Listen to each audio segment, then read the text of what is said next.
जोंनि 1 नं सनापुर सरलपारायाव 12 जन बिथांनिनो केडारफोर थाहैदोंमोन एनजिअनि। बे दिनाव 31 डिसेम्बर बेलाया टाइमा जादों 2टासो टाइमाव मिथिस्लाबि जोंनि सरलपारानि गथ'फ्रा बिथांमोनखौ बेबायदि जाथाय जादों मोननै पार्टिजों। बिथांमोना सासे बेफारिया मोसौ बायनानै लाबोनायाव बिथांमोना इलिगेल नामा होननानै सोंनो फैनायाव जोंनि सानस्लाबि जोंनि सानैसो गथ'फ्रा बिथांमोननि सायाव अयथासार अनागारि खालामदों। ओंखायनो जोङो सरलपारानि गारजेन जानानै आङो सासे आंनि मुङा लकेश्वर इस्लारि। आङो बे गथ'फोरनि जानानै जोंनिनो दैदेनजानाय आंनिनो बिथां सैसात नार्जारि बिथांनि ग्रुपखौ आङो खावलायनो थाखाय आखाइ खबजबनानै खावलायनो फैदों। मावनानै जायो जों नुवाखै। जोंथ' बिथांखौ दंफां फानना जानाय जोङो बे एनजिअ खुलिनायनिफ्राय नुवाखै। आरो नुदों होननानै बुङोब्लाबो जोंहा भुल जागोन। जोङो नुवाखै नालाय जोङो नुवाखै सयथ'खौनो बुंनांगोन।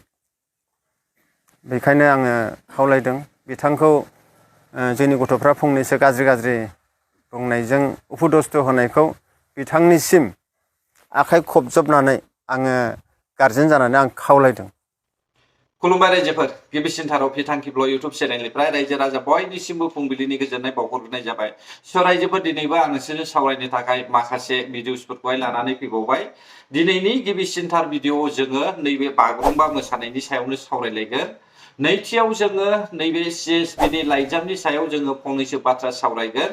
थामथियाव जोङो नैबे एनजिअनि सायावहाय जोङो फंनैसो बाथ्रा सावरायबावगोन। जोबनायाव रायजोफोर जोङो नैबे राजबंशीया मा बुंदों बेखौ खोनासंगोन। बे समाव रायजोफोर, बागुरुम्बानि सायावहाय सोर मा बुंदोंमोन नोंथांमोना खोनासंग्रोदो।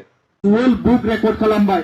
थिग बेबायदिनो जोंनि बागुरुम्बा आरो बारदै सिख्ला, जोंनि बर'नि बागुरुम्बा आरो बारदै सिख्लायाबो फैबाय थानाय नभेम्बर मासाव गिनिस वर्ल्ड बुक रेकर्ड खालामनो थाखाय दायो साखाफारा जागासिनो।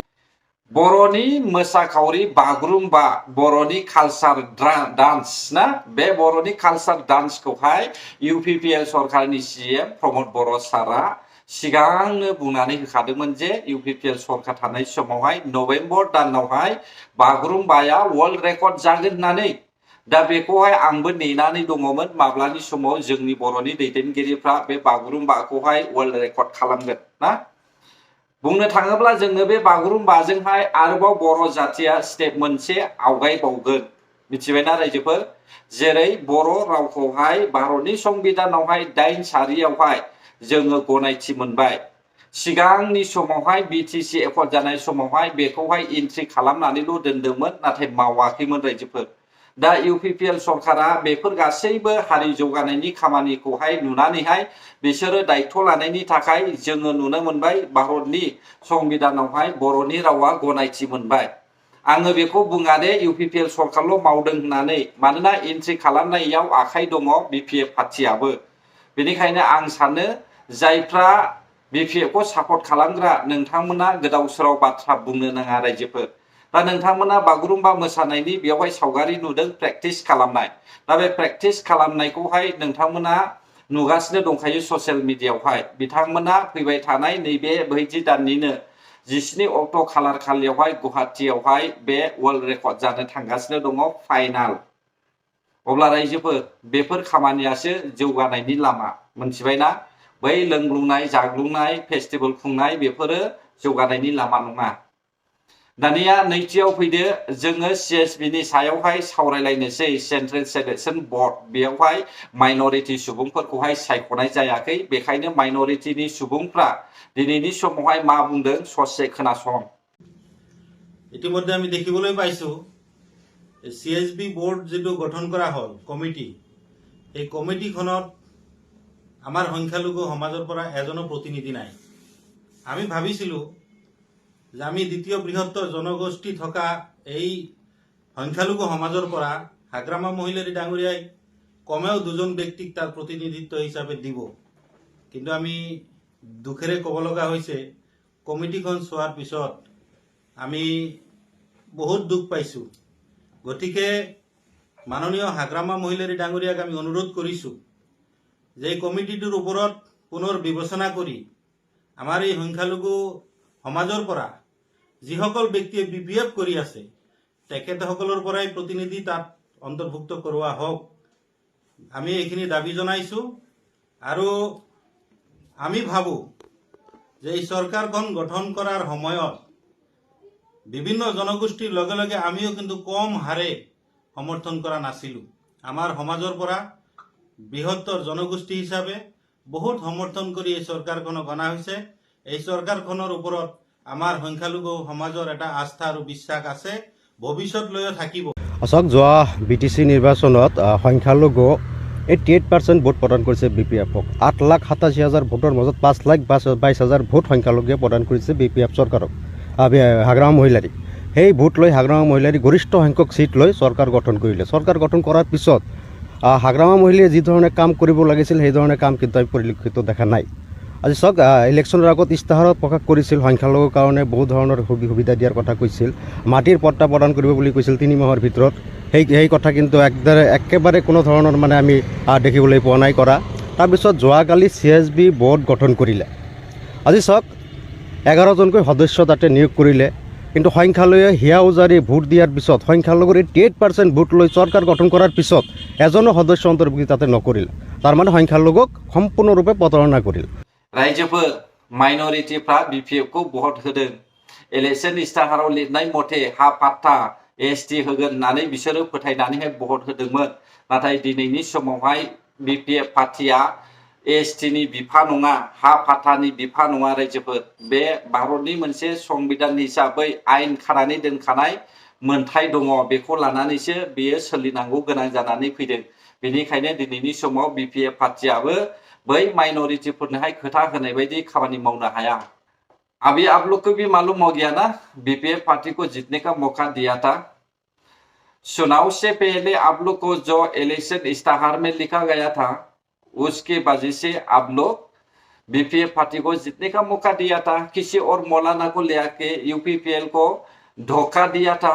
UPPL के साथ आप लोग इतना मदद करने के बाद में भी आप लोग BPF पार्टी को जीतने का मौका दिया। इसका मतलब है जमीन पट्टा मिलने के लिए, ST पाने के लिए, है ना? अब क्या हो गया? बर्बाद, धोखा खाया है ना। चलो फिर देखते हैं अगले चुनाव MLA इलेक्शन में फिर से BPF पार्टी को आप लोग वोट दे सकता है, ताकि आप लोग इसी तरह हो जाए, है ना। दोस्तों, आप लोग मालूम है पिछले 17 साल हमारा BTC को हाग्रामा महिलारी जी ने शासन किया था, वहां पे राज किया था। फिर भी आप लोग को मालूम होते हुए भी बिना मालूम होता है जैसा आप लोग वोट दिया है ना।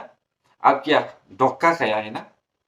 हाग्रामा महिलारी का जो मन है उसका मन UPPL का CM प्रमोद बोरो का जैसा नहीं है। किसी ने मोरो या जियो, किसी को वो नजरअंदाज नहीं करता है, मालूम है ना।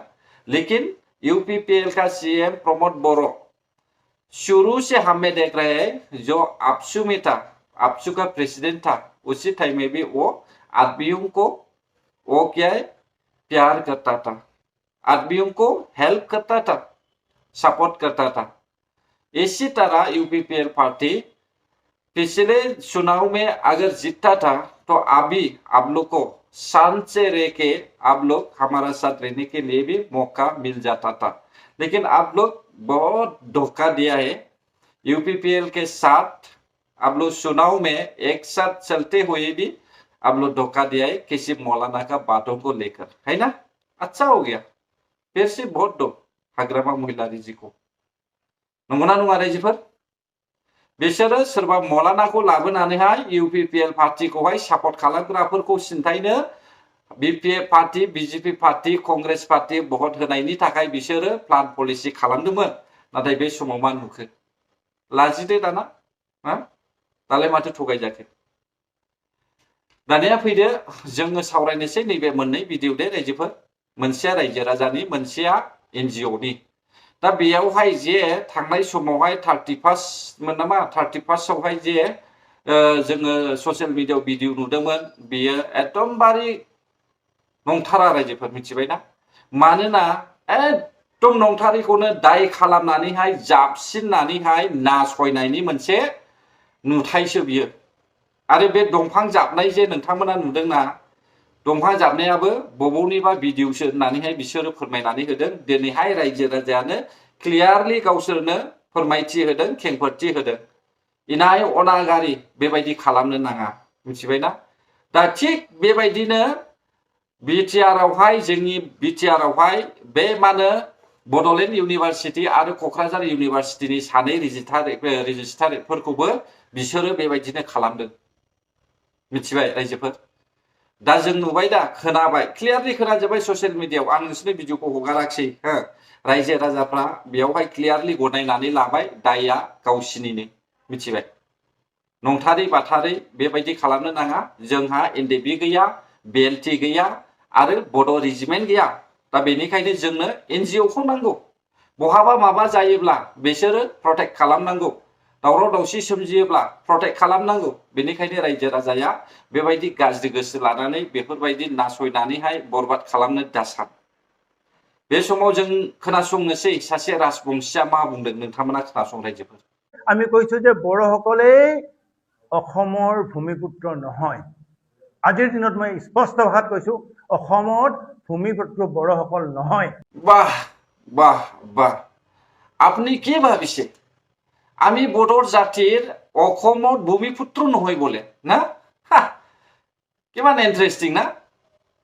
আপনিও ভূমিপুত্ৰ নহয় অসমত আপনি ভূমিপুত্ৰ নহয় 1600 আগত আপনি আহিছে যদি আমি কেতিয়া আহিছে 5000 বছর আগতে আহিছে অসমত কি ভাবিছে হ্যাঁ আপনি রাজার বংশ বলে ভাবি লয় আর আপনি রাজার বংশ বলে কয় লয় আর আপনি রাজার বংশ কয় ফালে আমার জাতির ট্রাইবেল জাতির ঘেন লাগে তো তেতিয়া এতিয়া কি আমার বড় জাতির কিবা হুকুত লাগি আছে নাকি হ্যাঁ কি রাতি হওয়া সময়ত সপোনা দেখি পাইছে নাকি আমার বড় জাতি এই অসমত ভূমিপুত্ৰ নহয় বলে লাজ করিবার লাগে আপনার নিজে ভাষা নাই নিজে ড্রেস নাই নিজে কালচারে নাই বেলেগ কালচার আপনি চুরি করে পালে ফলো করে আছে দেখুৱাই আছে রাইজের মাজত এতিয়া আমার এই খাওয়া দাওয়া আর ড্রেস কালচার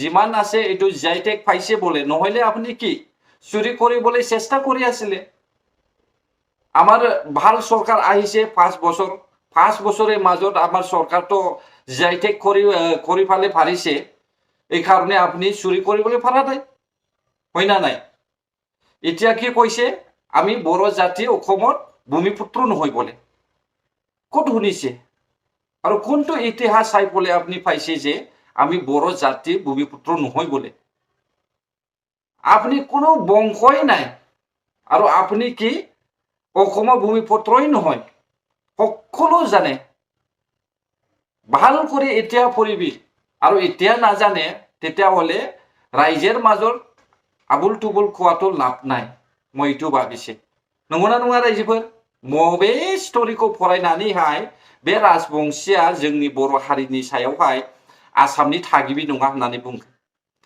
जेराव आसामिसफ्रानो 1600 बोसोरनि सिगांल'सो फैदों बर' हारिया 5000 बोसोरनि सिगांनो दङ अब्ला माब्रै बुंखो दे बे मानसिया जोंखौहाय आसामनि थागिबि नङा होननानै लाजिनो रोङाखै बिसोरहालाय माथो ड्रेस दङ गुबुननि ड्रेसखौसो सेदों गुबुननि भाषाखौसो रायज्लायदों मालाबा रायज्लायो बांला मालाबा रायज्लायो आसामिस मालाबा रायज्लायो माबा माबि मिक्सार ना अब्ला बिसोरहालाय माथो माबा दङ अन लेंगुवेज दङ बेखायनो लाजिनांगौसो बिसोरनो जोंखौहाय दावराव दावसि खालामबाय थादों मिथिबाय दा रायजोफोर बेनिखायनो बिसोरनिफ्रायबो गोजान जानांगौ जोंहा BPFनि CM आदुवा टाइपनि सासे सरकार सालायनायावनो बेबायदिखौ जों खोनासंनो गोनां जादों अब्ला गोजोनथोंसै रायजोफोर जायफ्रा आंनि भिडिअखौ जोबजासिम नायबाय बर' हारि जै जाथों जै बर' हारिनि